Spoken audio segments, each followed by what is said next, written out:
Hello, I thought I'd make a video this time on what it's like to be psychic. Now, before we kind of get into my experience, I just want to add, for those that are maybe not aware of this, there is, and there has been, some very significant research that's been taking place, particularly at the University of Arizona, led by Professor Gary Schwartz, who's been researching some of the world's top psychics and mediums, and they've generated odds of 100 trillion to 1 against chance. Here in the UK, in recent years, Professor Archie Roy also conducted research of his own that also generated very significant odds against chance, and both of these research programs, if you like, have provided a solid basis to indicate that psychic mediumship is a genuine phenomenon. So I just thought I'd kind of clear that up at the beginning, because I know there are still some people out there who are maybe not aware of the fact that there is a good body of science behind this, and it is a genuine phenomenon. So let's just kind of clear that up at the start. So, what's it like to be psychic? Well, you know, it's kind of like living in two worlds. I talk to spirit a lot. I talk to spirit if I'm here at home, out loud as I'm going about the day. If I'm not doing a reading, well, when I'm doing a reading, I'm talking to spirit. But you know what I mean. When I'm going about my day, if I'm in the New Forest, sometimes and this has happened a few times. I'm so habituated now to talking to spirit on a day-to-day basis, or when I'm doing readings for people, I talk to spirit out loud as I talk. I talk with my client, I talk to spirit, and like I said, a three-way conversation in a sense. And I'm so used to talking to spirit that sometimes, if I'm out in the forest walking my dog Libby, and I assume there's nobody around, there have been a number of occasions now where I've been nattering away out loud to spirit, and out from behind a tree or up a path or something, people will appear and they'll hear me nattering away to spirit. So what I usually do is I turn around and look at my dog Libby and talk to her as if I've been talking to her to kind of cover it up. So if you're ever out in the New Forest and you see a guy in the distance talking to thin air, chances are you've just seen me. But I am in the habit of talking to spirit, one, because they talk back to me. I can remember, for instance, as I was long before I was working as a psychic medium, I was on a day off and I went to a town called Shaftesbury, and spirit told me, I was literally just walking around the town, and they said to me, "We're about to give you a book with your name on it." I've used this example many times before. Anyway, they said, "We're about to give you a book with your name on it." I heard it psychically. And Shaftesbury is a very small town. You can walk from top to bottom of the main road, if you walk at my pace, in about 5 minutes. And there are shops on either side. So I got this message and I went into W.H. Smith's, which is a bookshop here in the UK, scanned the books, couldn't see a book with my name on it. So kind of pursuing the message, I went into the charity shops that I could find, which I think probably all of them had a bookshelf or two there, and I scanned the books in the charity shops, couldn't see a book with my name on it. And at this stage, as I say, I hadn't fully developed my ability, or I wasn't fully comfortable with it yet. I was still kind of finding my way. So I began to conclude, maybe I've been talking to myself here. And anyway, I carried on mooching around the town, and then I made my way back to the car, which I'd parked on the outskirts of town. So I walked back up the hill, and I was about to go in the direction of the car when I saw a side street with just a few shops in it. And partway down the street was a shop called something like Mr. Punch's Bazaar. And I approached this shop, and there were large cardboard boxes outside that I could see were filled with books as I approached. And largely, as I've said many times, mainly the Mills and Boon love story variety. But on the top of one of these piles of books, in one of these boxes, was a book with a faded blue cover of a dove, with a dove flying on it, a white dove. And the title of the book was Dorothy Kerin, Called by Christ to Heal. And it was early in the day. It was either it had rained lightly or there was still dew left on the books, because it was just slightly damp there. And so lo and behold, within about 45 minutes of the message, there was a book with my name. Now, my name Kerin is quite rare. I can go years and years and years without hearing anybody else called my name spelt in the way that it is, Kerin. And I would challenge anybody to go and walk around charity shops and bookshops and find a book with my name on it, and there would be few that would respond to me to say that they've successfully done it within, say, a 45-minute or an hour period of giving themselves that challenge. So that was quite remarkable. So Spirit sometimes talks to me directly like that if they want to get a message to me, or at that stage of my development they were proving to me that they were communicating with me and that the evidence they were giving me was kosher, was valid. These days they've taken to not irregularly waking me up in the morning. Sometimes they'll just call my name, Kerin. Sometimes they'll give me a message. I'll be asleep, and they'll say something to me and give me a message and wake me up.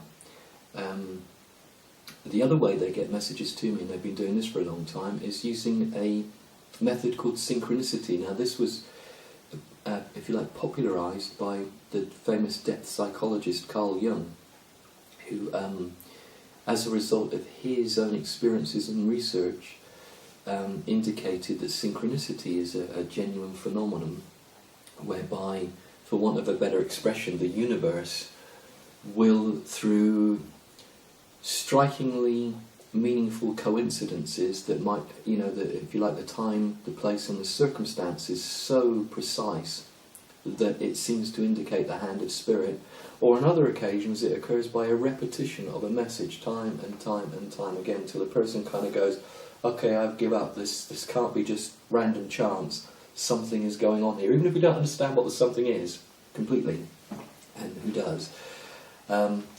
But it seems to show that there's the hand of Spirit involved that's trying to get a message through to somebody, and they'll either do it, as I say, the lightning bolt will, the proverbial lightning bolt will strike, and everything kind of lines up, and it happens, and you think, oh my goodness, what an incredible set of coincidences that have all happened in one go, or 1, 2, 3, 4, who knows how many, time and time and time again, until the person thinks this goes way beyond chance. So that's another way that Spirit communicates with me. But having said this, and I remember, I think it was John Edwards' wife who said something like, when he's not doing readings, you wouldn't know he's a medium. And I think maybe many people would say pretty much the same about me that know me. That we live in the same world as everybody else. So it's not as if we appear from somewhere else and come and do our mediumship and disappear. So on a day-to-day basis, I'm pretty much, I guess, just like anybody else, and that's where it feels like I'm living in two worlds. What's that saying? It's something like, before enlightenment, wash the car, do the shopping. After enlightenment, wash the car, do the shopping. And I think that's a pretty apt description of what it's like to be a psychic medium, because we live in this world where, on a maybe a practically day-to-day basis, we're doing readings for people, we're tuning in to Spirit, including angels, not just departed loved ones, not just departed loved ones, not only departed loved ones, but also angelic beings. And again, for those of you that might not be aware, Professor Schwartz, after doing research around psychic mediumship, then as a result of a number of times, I believe, angelic beings appearing to figure in mediumship readings, he decided to create a set of experiments to see if these purported angelic beings could communicate too, and they did. So there's some good scientific research around this. I mentioned 2 books, by the way. The Afterlife Experiments is the main book, if you like, on his mediumship research, and The Sacred Promise is a book that he wrote that talks in some detail about the work that he did, seeking to use science to validate the existence of angels. So I kind of live in a world where communicating with Spirit, departed loved ones, is a regular part of my life, and also angelic beings. But at the same time, as the saying goes, before enlightenment, after enlightenment, it is very much like living in two worlds. Initially, for me, I can only speak for myself, of course, and maybe a little bit I pick up from other psychics I talk to, but For me, there was an acclimatisation process because I'm really analytical and I need evidence constantly. I work as a hypnotherapist too, and as a counsellor, I needed evidence that, you know, hypnosis was a genuine phenomenon, and, you know, it could genuinely help people achieve outcomes that were purported to be achieved with hypnosis. So I needed evidence there. And it's the same with psychic mediumship. Even though I was having, before I became a professional psychic medium, even though I was having psychic experiences, the analytical side of me needed to know there was science behind it, and it wasn't, you know, well, I knew it wasn't a figment of my imagination. I suppose just because I'm analytical, I wanted to know there was good science behind it, and that's where it took me. So it's kind of like living in two worlds. I find it very inspiring. There's nothing else I'd rather do now. I love giving readings. I was talking to somebody just the other day, somebody who's quite psychic herself, and I said, you know, when I give a reading, it kind of lifts my spirit, and I suppose what it is because I'm tuning into the other side, the realm of light, for want of a better expression, the angelic realm, the divine, and loving departed loved ones. The energy that envelops me when I do it is so uplifting that after a reading, I tend to be on a high. It's a lovely, lovely feeling. So I benefit on a personal level doing this work. So, as I say, it's not anything else I'd rather do. But having said that, you know, life is very much normal. You know, if you can have talking to spirits as a part of your daily routine being normal, but it is, you know, as I say, we go to the shops, I go to the shops, I walk the dog, I watch some television in the evening if I'm not going out. I like to listen to music a lot. Those of you that know me know I'm an Elvis aficionado, but I like a lot of other stuff too. George Michael, Prince, Billy Idol, Transvision Band, kind of mainly, I suppose, 80s stuff aside from Elvis. But yeah, I listen to a lot of music, and you know, I like to socialise, but again, I can only speak for myself. I think I'm sure I've heard this with some other psychics and mediums. I think John Edward highlights this. And I tell you, this struck me last night. I was looking at some photos, and I saw a picture of New York, and I'm sure it's a lovely place to visit.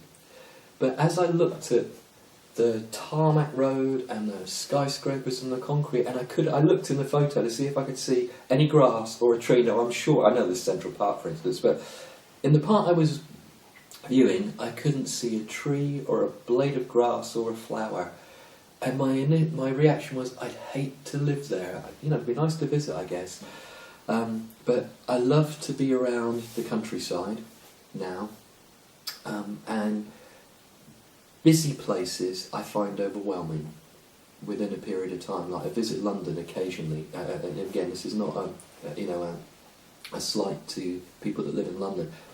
I don't like it. I don't like going there. Or I don't like being there for an extended period of time, let me be precise. Because it's just too busy, too frenetic. I like to be away from lots of people. And I guess it's because, you know, being a psychic, we pick up on other people's energies, often unconsciously.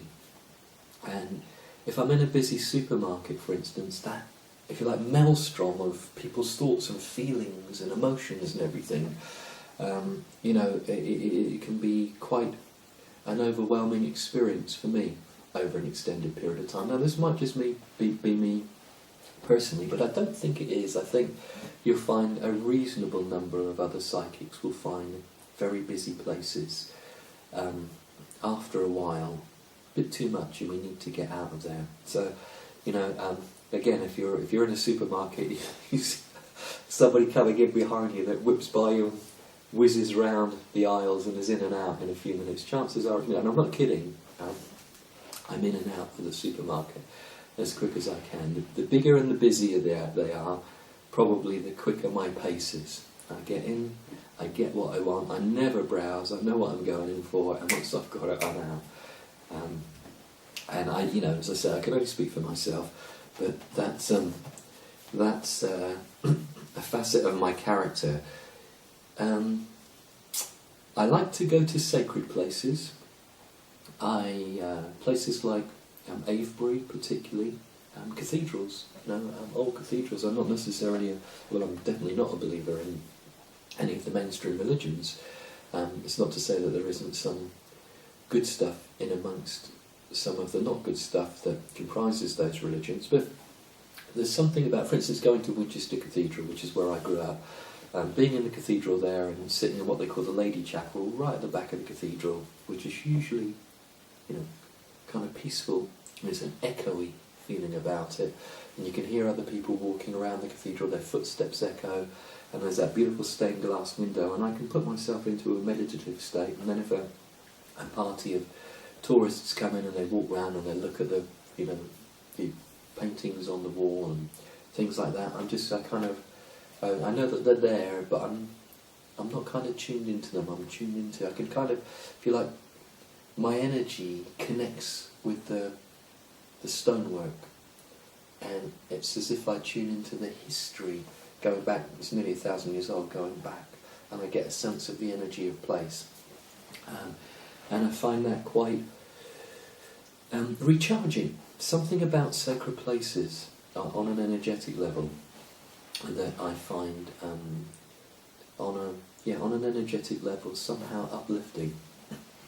So Spirit will talk to me on a regular basis and get messages through to me. However, I tend not, and I think again most psychics, in order to be sure that the information we're receiving about ourselves is accurate, tend not to read ourselves. See, it's easier certainly for me, and I believe John Edward, who's probably the world's most famous medium, works very much like this, that it's easier for us to give messages to other people in an unbiased way because, they're somebody else basically, it's their life. So the information can come through without wishful thinking or distortion. Whereas if we read ourselves, if Spirit isn't abruptly getting a message through to me, like there's a book with your name on it, or they call my name and give me a message in the morning, if they want to give me a more detailed message, I tend, or have tended in the past, to speak to psychics and mediums that I know. Now, a curious situation has happened in recent times because I haven't had a reading myself for well over a year, and Spirit wanted to get some messages through to me, and I guess they knew I might question the validity of them if they came through to me because of the intimate nature of the messages, if you like. So they've reached out to one or two other psychics, one in particular recently, to give her very specific messages to contact me. And she contacted me a little bit shyly and said, look, basically something like, I don't know how to approach you, Kerin, but Spirit's given me some messages for you and I just want to share them with you. And I think in the first instance, she held on to the message for about 3 months because she felt kind of like it might be an imposition to contact me, but Spirit, if you like, impressed the message on her, and as a result, in recent times, over a particular situation in my life, they've given her now, I think, three sets of messages for me in the space of a few weeks. So Spirit can be quite ingenious, and if they want to get a message through to somebody, and they know particularly the way my mind works, I'm very analytical, and I need evidence, and I need it to be accurate and detailed and specific so that I won't discount it. They've reached out to somebody else, and she's given me some incredibly accurate messages. So doing this work is an inspiration. There isn't anything else I'd rather do now. In my working life, I've had a number of careers, usually people-based, oftentimes in sales, retail, management, things of that nature. For around about the last 20 years I've also worked as a counsellor and hypnotherapist, and I kind of feel that all my background experience, I grew up in a pub by the way, so I used to work behind the bar with my mum and dad, which in retrospect was wonderful training, working with people from all walks of life. And then subsequent retail career, sales career, management career, things of that nature. And then working as a counsellor and a hypnotherapist for 20 years has really helped me in my work as a psychic, because of course, many of the people I work with will be dealing with challenges in their life, and my understanding gained through around about 20 years now as a counsellor certainly is invaluable. So, what's it like to be a psychic? So the answer is it's a curious experience. In many ways, day-to-day life is probably much like yours. I check the post, I pay the bills, I go to the shops, I walk the dog, I see my family, I listen to music, I watch the television, all the things we do the gardening. So that side of life is comparable with anybody else's, but then there's another side that overlaps with that side of my life, where discarnate beings who are either the spirits of people who once lived on this side of life, or angelic beings, will, when either requested in a reading, or if necessary they feel as a result of wanting to get a message through to me, can communicate directly and indirectly through other people to me. And that's quite inspiring. I'm as human as anybody else, and on a personal level, I find myself to be very fortunate, because we all know there comes a point that we all shuffle off this mortal coil. And I guess most thinking people, at some point in their lives, wonder, is this it? Is there anything else? Is there any truth in any of the religions that imply that there's an afterlife? Are psychic mediums true, or are they just con artists? People ask these kind of questions, and it's good, I think, to ask these kind of questions. Well, I consider myself to be very fortunate, because on a regular basis, in ways that shock and surprise me sometimes, the specificity of the messages that Spirit will give me. I could be doing a reading and somebody will say, "Can you connect with my dad?" And I can only ever say, "I'll try." Pardon me. I can only ever say, "I'll try." There's no guarantee. But, I then tune in with the intention of connecting with the dad, and immediately a name will come through, or an occupation. Here's one. Somebody asked me to connect with a father, and I got the sense of catering and the name Annabella. So I said, I'm something to do with like cooking or something like that, and they're giving me the name Annabella. She said, my dad used to work as a chef in a restaurant called Annabella's. If somebody were guessing, you did just the odds. What was it? Gary Schwartz's odds of 100 trillion to 1. That's probably the same kind of odds that would have to happen in order to guess catering and Annabella's. So the specificity is incredible. Names, occupations, events. Many times I've been led to reference the name of an angel, and a person would say something like, I remember in particular one case, I said, look, they're giving me this name, a guardian angel, this name, and it was an obscure guardian angel's name as well. And she said something like, I can't believe you just said that. I just lit a candle and said a prayer to that very angel just before I phoned you for the reading. So of all the angels there are in the pantheon of angels, I was led to mention one, and this particular woman had lit a candle and said a prayer to that very angel literally in the moments before she called me for a reading. So the specificity is such, the quality of the evidence is such that I, coupled with my understanding of the science behind this and my own experiences, I'm under no shadow of doubt that there is an afterlife. And on a human level, that's really reassuring. I don't pretend to have all the answers about what that afterlife is like, what the other side is like. We can draw conclusions. Sometimes Spirit and the angels, they give us kind of, if you like, broad ideas. I know that the benevolent spirit realm is a realm full of love. It literally is, if you like, the essence of that realm is love.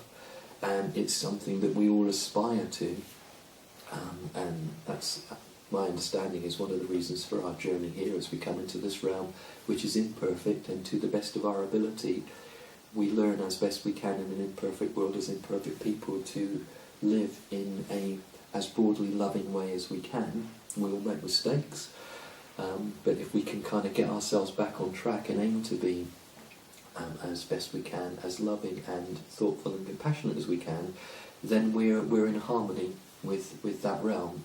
So broadly speaking, I kind of have a sense of what that realm is like, but ultimately none of us know for sure.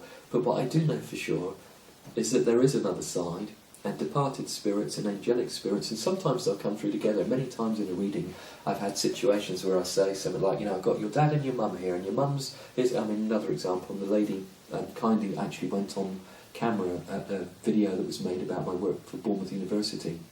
I did a reading for a lady, and she asked me could I connect with her mum, and I said, I'm seeing your mum in a green woolen cardigan, and she said the last thing my mother knitted before she died was a green woolen cardigan.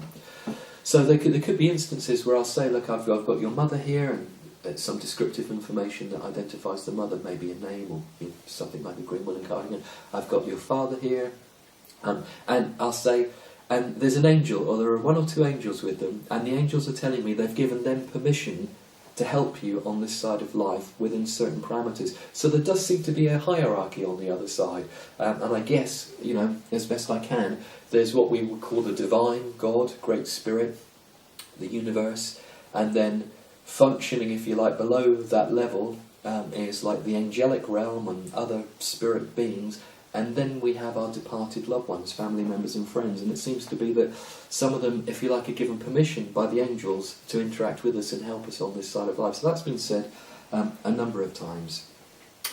So, what's it like to be a psychic medium? It's wonderfully inspiring. We kind of live with one foot in this realm and one foot in the other realm. On a personal level, I find it uplifting. It's kind of therapeutic, if you like, to do a reading and tune into spirit, because as an offshoot of that, I benefit from being immersed in that energy as I do the reading. It has helped me with regard to the question of life after death to be sure that there's another side. It is a privilege, and I try and be as mindful of that as possible.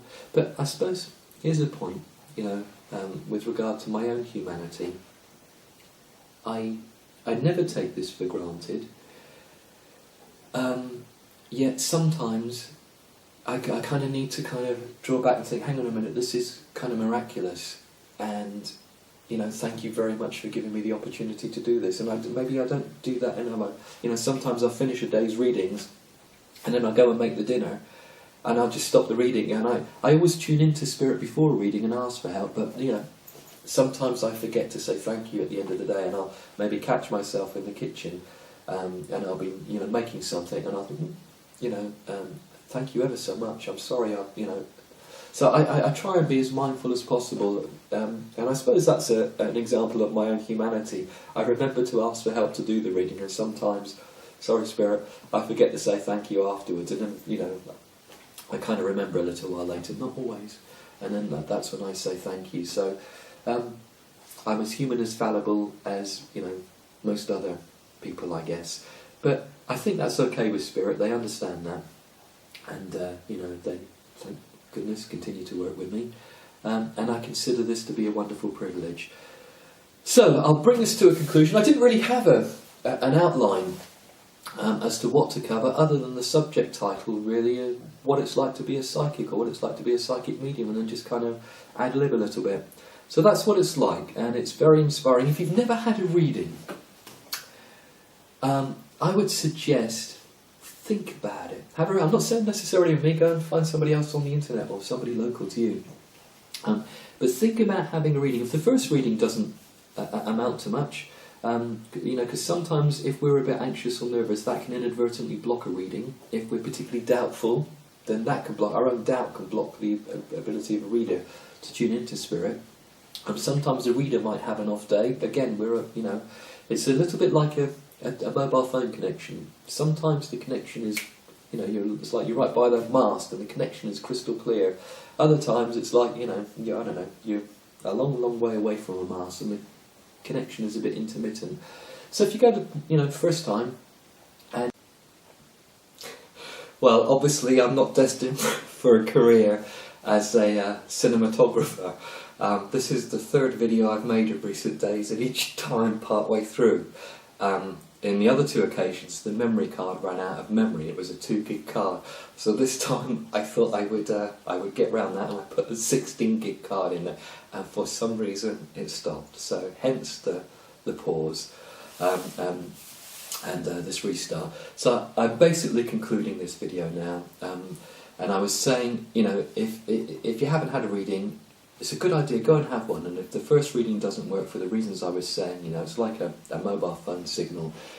Sometimes it's like you're close to the mast and the signal's really clear, other times you're far away and it's maybe not so clear. So if the first one doesn't work out, don't let that put you off. Go back, go and find somebody else, or go back and see, you know, that psychic or that medium maybe another time. But one way or another, as long as you're open to the potential, I would imagine pretty quick. Or you could go to a spiritualist church. They're quite good. If you've never been to a spiritualist church, it's not spooky in any way.